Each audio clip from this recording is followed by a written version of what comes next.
सभी मित्र चैनल के नीचे जो सब्सक्राइब दिया उसे क्लिक कर दें और बेल आइकन को अवश्य क्लिक कर दें। हेलो फ्रेंड्स, कैसे हो सभी लोग। आज हम लोग कक्षा 10 का यूपी बोर्ड एनसीईआरटी चैप्टर 1 वास्तविक संख्याएं, ठीक है। चैप्टर 1 वास्तविक संख्याएं स्टार्ट करने जा रहे हैं, ठीक है। इसमें चैप्टर हैं वास्तविक संख्याएं हैं, बहुपद हैं, दो चर वाले रैखिक समीकरण, युग्म, द्विघात समीकरण, समांतर श्रेणी, त्रिभुज, निर्देशांक ज्यामिति और त्रिकोणमिति का परिचय, ठीक है। और त्रिकोणमिति के अनुप्रयोग, वृत्त, रचनाएं और वृत्तों से संबंधित क्षेत्रफल, पृष्ठीय क्षेत्रफल और आयतन, संख्यांकी और प्रायिकता, ठीक है। तो हम आज स्टार्ट करते हैं वास्तविक संख्याएं, मतलब रियल नंबर, मतलब वास्तविक संख्याएं होती हैं। वास्तविक संख्याओं के अंदर हमें बहुत सी चीज़ें पढ़नी हैं। परिमेय, अपरिमेय संख्याएं, एक दो मतलब 4 नंबर का इस चैप्टर से क्वेश्चन आता ही है हर हालत में। तो हम देखते हैं जरा, पहले हम देख लें वास्तविक संख्याएं क्या होती हैं। तो मित्रों, ये मेरे यूट्यूब चैनल का नाम मैथमेटिक्स एक्सपर्ट FPD, ठीक है। Mathematics MATHEMITCS mathematics expert FPD। आप यूट्यूब चैनल पर जैसे ही डालेंगे तो सबसे ऊपर मेरा ही चैनल आएगा, ठीक है। तो उसे आप सब्सक्राइब कर लें और बेल आइकन को ज़रूर दबाएं, ठीक है। तो हम देखते हैं वास्तविक संख्याएं। वास्तविक संख्या इंग्लिश में बोलते हैं रियल नंबर्स, ठीक है। रियल नंबर तो क्या होते, देखो, परिमेय या अपरिमेय सभी संख्याएं वास्तविक संख्याएं कहलाती हैं। मतलब परिमेय संख्याएं या अपरिमेय संख्याएं, सभी संख्याएं क्या कहलाती हैं, वास्तविक संख्याएं कहलाती हैं, ठीक है। तो अब बात यह थी परिमेय क्या होती हैं और अपरिमेय क्या होती हैं। तो परिमेय वे संख्या होती हैं जो P/Q के फॉर्म में लिखी जा सकें, लेकिन एक कंडीशन होती है यहाँ पे Q=0, मतलब Q बराबर 0 ना हो, ठीक है। और अपरिमेय संख्याएं, सभी वास्तविक अपरिमेय संख्याएं वो तो ये जो मतलब P/Q के रूप में ना लिखी जा सकें, ठीक है। तो वास्तविक संख्याओं को कैपिटल R द्वारा प्रदर्शित करते हैं, ठीक है। वास्तविक संख्याओं को कैपिटल R द्वारा प्रदर्शित करते हैं, ठीक। अब हम देखते हैं, उसमें एक रूल है प्रेमिक, ठीक है, थ्योरम एक है यूक्लिड विभाजन प्रमेयिका, ठीक है। तो ये हम देखते हैं ये होती क्या है। तो इसके अनुसार क्या होता है वो देखें। तो प्रमेयिका के अनुसार, तो इसके अनुसार क्या होता है, जो देखो, जैसे इसकी डेफिनेशन है किनी, डेफिनेशन इसकी है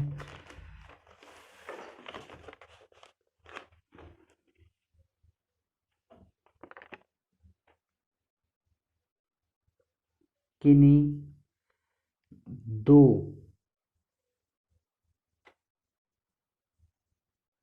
धनात्मक पूर्णांकों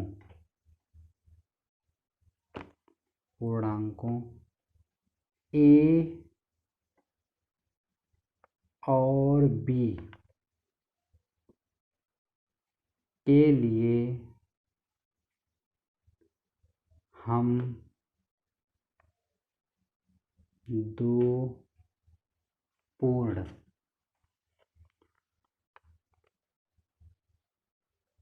संख्याओं Q और R को इस प्रकार ज्ञात करते हैं कि, इस प्रकार ज्ञात करते हैं कि ए बराबर बी क्यू, बी क्यू और प्लस आर, ए बराबर बी क्यू प्लस आर, ठीक है, ये आ जाए तो ए बराबर बी क्यू प्लस आर। तो जैसे इसमें है क्या वो देख लेते हैं ज़रा। तो हम लिखे थे जहाँ ए बराबर जो मेरे पास है उसे हम बोलते हैं भाज्य, ए बराबर भाज्य। तो इस ए बराबर बी बराबर और क्यू बराबर और आर बराबर। तो ए बराबर यहाँ पे है मेरे पास भाज्य, ठीक है, बी जो मेरे पास है उसे हम बोलते हैं भाजक, ठीक है, और क्यू को हम बोलते हैं भागफल और आर को हम बोलते हैं शेष फल, ठीक। तो आपने भाग तो पढ़े होंगे, इस तरीके से कुछ लिखे होते हैं, आप छोटे क्लास में देखा होगा, ठीक है, इस तरीके लिखा। तो यहाँ पे जो नंबर होता है उसे हम बोलते हैं भाजक, ठीक, और जो यहाँ पे लिखते हैं बीच में उसे बोलते हैं भाज्य, और जो यहाँ पे निकल गया था उसे हम बोलते हैं भाग फल, ठीक है। और जो हमारे पास नीचे रिमाइंडर मतलब शेष फल जो बचता है उसे हम यहाँ पे लिखते हैं शेष फल, ठीक है। तो इन्हीं नंबर को हम क्या भाजक को हम क्या बोलते हैं बी, इसको हम क्या बोलते हैं ए, इसको हम बोलते हैं क्यू और इसको बोलते हैं हम आर। तो ये नंबर होते हैं, ठीक है। तो अर्थात सीधे फार्मूला क्या हुआ, अगर हम हिंदी में वैसे लिखना चाहें जैसे, तो ये हो जाएगा भाज्य बराबर भाजक गुणे भागफल प्लस शेषफल, ये होता है, ठीक। तो ये होती है प्रेरणिका। इसे कुछ लगाने नियम भी होते हैं इसके, ठीक है। तो इसके क्या होता है, जैसे ये में जो है वो क्या होती है, एल्गोरिदम एक सुपरिभाषित चरणों की ऐसी श्रेणी है, इसकी डेफिनेशन है जो वो बता दे रहे, लिख नहीं रहे, ठीक है। एल्गोरिदम एक सुपरिभाषित चरणों की ऐसी श्रेणी है जो किसी समस्या के निराकरण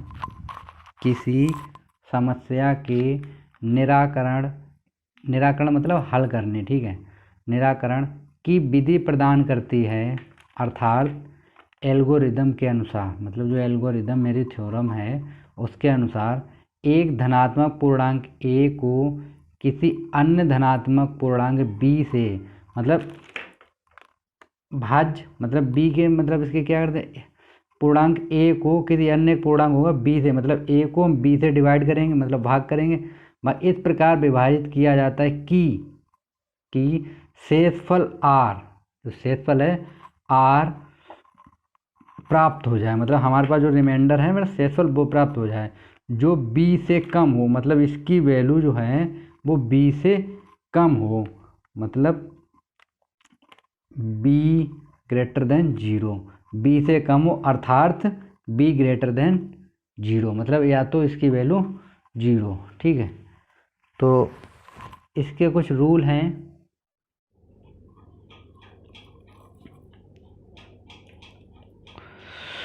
तो हम लोग यहाँ पर पहुँच गए थे, भाज्य बराबर भाजक गुण भागफल प्लस शेषफल, ठीक है, ये सूत्र होता है। तो यूक्लिड विभाजन एल्गोरिदम, ये एक थ्योरम ये भी है, तो सेम वही है, ठीक है। तो क्या ये है, यह है महत्तम समावर्तक। महत्तम समावर्तक का मतलब होता है HCF।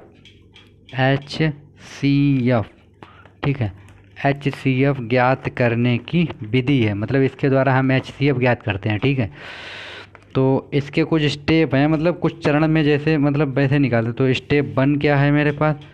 स्टेप 1 है ए तथा बी के, मतलब जो ए बी थे मेरे पास भाई, ए तथा बी के लिए यूक्लिड विभाजन का प्रयोग करके पूर्ण संख्याएं, ठीक है, पूर्ण संख्याएं Q व R इस प्रकार ज्ञात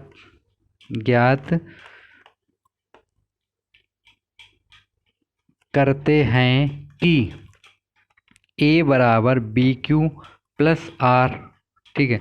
A बराबर बी क्यू प्लस आर। भाई भाज्य बराबर भाजक गुणे भागफल प्लस शेषफल, ये दोनों चीज़ें एक ही चीज़ें, ठीक है। जहाँ R जो मेरे पास R होता है शेषफल, R की जो वैल्यू है वो या तो 0 होगी, ठीक, या तो 0 होगी या 0 से बड़ी होगी, ठीक है, लेकिन B से कम होगी। मतलब जो भी वैल्यू R की होगी वो B से कम होगी, ठीक है। अब देखो स्टेप 2 क्या है मेरे पास? यदि R बराबर 0, यदि R बराबर 0 तब A तथा B का HCF B है। मतलब यदि, मतलब जैसे हमने भाग देंगे, जब हम यदि R बराबर क्या आ जाए 0, तब A तथा B का जो HCF होगा, मतलब मासा जो होगा वो क्या होगा? 0 होगा। मासापा B होगा, सॉरी, मासापा B होगा, ठीक है, ये B होगा। स्टेप 3 क्या है? यदि R बराबर नॉट 0, मतलब यदि हमने जैसे भाग दिया R बराबर 0 ना आया, ठीक है, तब B और R के लिए यूक्लिड विभाजन प्रमेयिका का प्रयोग पुनः करते हैं। मतलब जैसे अभी हमने शुरू में लगा, अभी हम क्वेश्चन लगाएंगे, पूरा कंफर्म हो जाएगा, ठीक है। मतलब अगर R बराबर 0 नहीं आएगा, मतलब रिमाइंडर बचेगा कुछ ना कुछ, रिमाइंडर मतलब शेषफल कुछ ना कुछ बचेगा, तो हम दोबारा फिर से वही स्टेप लगाएंगे, ठीक है। मतलब तो स्टेप 4 क्या कहती है? देखो, यह प्रक्रिया तब तक चलती है जब तक कि शेषफल शून्य ना हो जाए। मतलब शेषफल शून्य का मतलब है R बराबर 0, मतलब R बराबर क्या आ जाए? 0 ना हो जाए। मतलब जब तक R बराबर 0 ना आ जाए तब तक हमें ये प्रक्रिया करते रहने हैं, ठीक है। फिर अगली हेडिंग क्या है? देखो मेरे पास यूक्लिड विभाजन एल्गोरिदम, मतलब एक एग्जाम्पल ले रहे हैं हम, ठीक है, एक एग्जाम्पल ले रहे हैं एल्गोरिदम, ठीक है। यूक्लिड विभाजन एल्गोरिदम द्वारा दो संख्याओं का HCF ज्ञात करने की विधि। मतलब दो संख्याओं का HCF ज्ञात करने की विधि। तो हमने क्वेश्चन लिया, क्वेश्चन 1 क्या है? 170 मतलब 176 तथा 38,220 का HCF यूक्लिड विभाजन एल्गोरिदम का प्रयोग करके ज्ञात कीजिए, ठीक है। तो इसके हम स्टेप बाय स्टेप करके निकाल के दिखाएंगे। देखो, तो हमने स्टेप 1 लिया है। स्टेप 1 क्या है? पूर्णांक A और B के लिए, पूर्णांक A और B के लिए यूक्लिड की विभाजन प्रमेयिका का प्रयोग करके पूर्ण संख्याएं Q व R इस प्रकार ज्ञात करते हैं कि, मतलब हमें Q और R ज्ञात करने हैं, ठीक है। इस प्रकार ज्ञात करते हैं कि A बराबर क्या हो? बी क्यू प्लस आर हो। A बराबर बी क्यू प्लस आर हो, जहाँ R की वैल्यू हम पहले बोल चुके क्या, या तो 0 हो या 0 से बड़ी हो और B से कम हो तथा A ग्रेटर देन B हो। मतलब A की वैल्यू हमेशा B से बड़ी हो। तो A बराबर हमने ये ले लिया और B बराबर ये ले लिया, ठीक।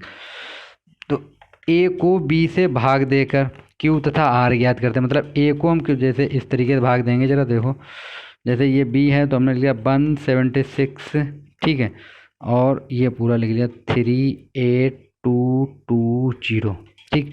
अब जैसे हम डिवाइड करेंगे, ठीक है, तो पहले कितने 2 टाइम जाएगा, तो हम ऊपर लिखे दे रहे हैं, जगह नहीं है यहाँ पे, तो हमने 2, तो 2 टाइम जाएगा, तो इसका इसमें करो कितना होगा 12 की 2 कैरी कितना बचा 1, मतलब 2 सत्ते 14 और एक कितना हो गया 15 की 5, हाथ कितना बचा 1 2 और 1 3, तो जब घटाएंगे तो यहाँ पे 0 बचेगा, यहाँ पे 3 और यहाँ पे कुछ नहीं बचेगा। ठीक है, तो ऐसे ही भाग कर देते हैं हम। तो अब 2 का उधार लेंगे तो अब कितने टाइम जाएगा, अब 1 टाइम जाएगा, तो ये इतना ही आ जाएगा 176। अब घटा के देंगे तो कैरी लेंगे, तब यहाँ बचेगा 6, यहाँ बचा 9, 9 में 7 गया तो बचा 2, यहाँ बचा 2 to 1। ठीक, अब ये 2 का दे चुके, तो अब उतार लेंगे 6 का, तो अब कितने टाइम जाएगा, अब जाएगा 7 टाइम। ठीक है, तो इसका इसमें करेंगे तो 7 छंग कितना होता है 42 की 2, कैरी कितना बचा 4, 7 7 49, 49 और 4 53 की 3, हाथ कितना बचा 5, 7 5 12 है। तो एलसीएम घटा के लाएंगे कितना, मतलब आर, ये मेरे पास क्या निकल आया आर, ये वैल्यू निकल के आ गई आर की। ठीक है, तो आर बराबर ये वैल्यू निकल के आ गई, तो इसे हमने पहले ऐसे लिख दिया ए ग्रेटर देन बी, तो हमें ए ग्रेटर देन बी करके हमने लिख के दिखा दिया। ठीक है, तो 38220 ग्रेटर देन 176। अब हमने भाग दिया, तो हमने जो बड़ी संख्या होती है उसे हम इधर लिखते हैं, मतलब इस बराबर के इस तरफ लिख लेते हैं। ठीक है, और 176 हमने यहाँ पर लिख दिया, इंटू जो हमारा भागफल जो आया वो हमने यहाँ पर लिख दिया गुणा करके, मतलब ए क्यू बी क्यू बना रहे तो ये लिख दिया, प्लस जो रिमाइंडर है वो हमने यहाँ पर लिख दिया। ठीक, अब हमने क्या देखा, स्टेप 2 में हम क्या करें, यदि r बराबर 0, मतलब r बराबर क्या हो 0 हो, तब a बा b का HCF b होगा, मतलब a बा b का HCF b होगा। किंतु r बराबर कितना है 28 है, मेरे पास दिया कितना r बराबर 28 नहीं, मतलब 0 के बराबर नहीं है। ठीक है, तो b बराबर 176 अभिष्ट HCF नहीं हो, मतलब जो हमें संख्या दोनों दी गई थी, इन दोनों संख्याओं का जो HCF है वो 176 नहीं होगा। अब देखो स्टेप 3 क्या है मेरे पास, स्टेप 3 यदि r नॉट इक्वल 0, मतलब r बराबर 0 नहीं है, तब b और r के लिए b और जो r के लिए यूक्लिड विभाजन एल्गोरिदम का प्रयोग पुनः करते हैं, मतलब अब b और r के लिए करेंगे। ठीक है, तो 176, मतलब अब b मेरे पास यहाँ पे कितना था जरा देख लेते हैं पीछे, b था मेरे पास 176 और r कितना था 28।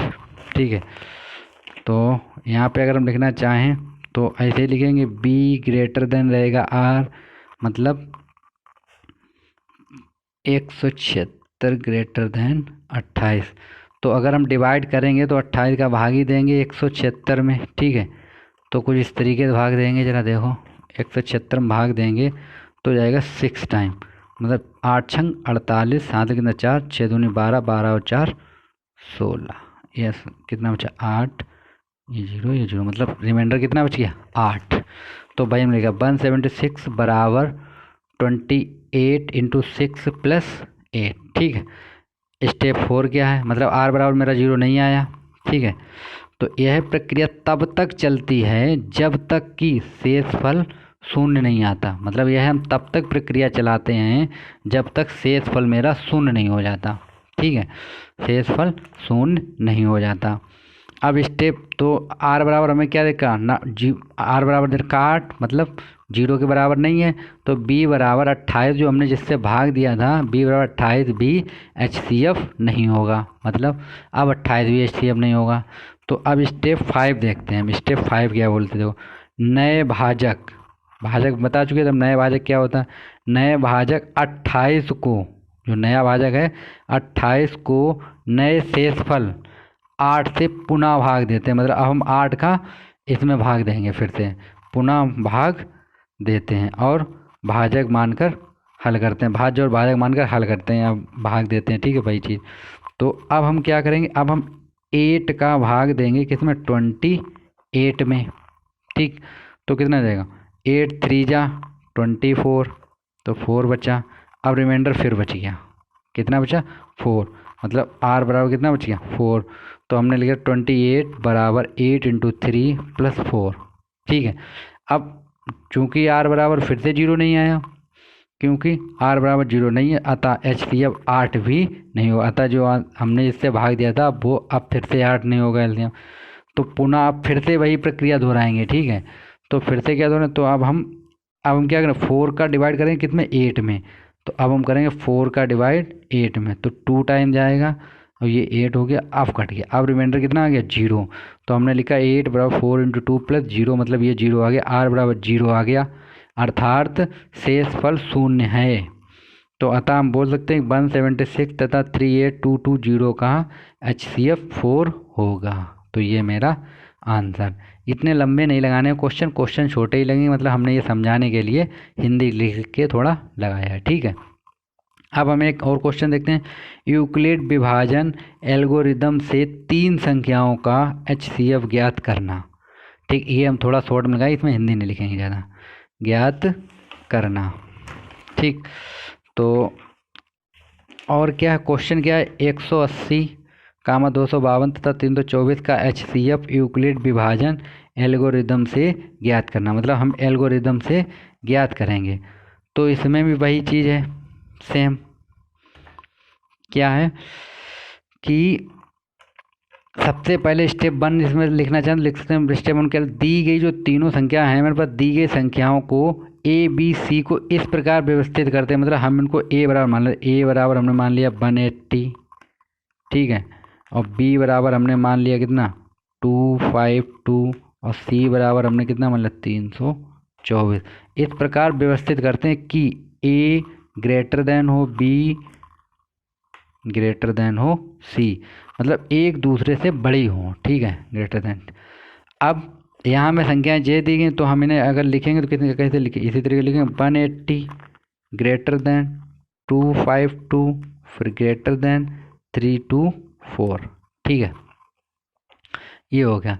अब इसके बाद हम क्या करते हैं, अब हम कोई 2 संख्या उठाएंगे, A और B लेंगे, ठीक है। क्या करें, अब यूक्लिड विभाजन एल्गोरिथम का प्रयोग करके A तथा B, मतलब A तथा B को हल करेंगे। A तथा B 2 संख्याओं का HCF पहले ज्ञात करते हैं हम, ठीक है। सबसे पहले हम 2 संख्याओं का HCF, जो HCF है उसका हम तीसरी संख्या के साथ ज्ञात करेंगे। तो हम 2 संख्याएं लेकर के ज्ञात करते हैं, ठीक। तो हम कोई सी भी 2 संख्याएं उठा सकते हैं फिलहाल में, ठीक है। सॉरी दोस्तों, ये चिन्ह थोड़ा डिफरेंट लग गया है, ये इस तरीके इधर लगेगा, थोड़ा देखा नहीं मैंने, ये बड़ा होगा फिर ये बड़ा, ये मतलब जिस तरफ बड़ी संख्या होती है उस तरफ मुंह खुला हुआ होता है, ठीक है। तो थोड़ी गलती हो गई थी, मिस्टेक हो गया था, ठीक।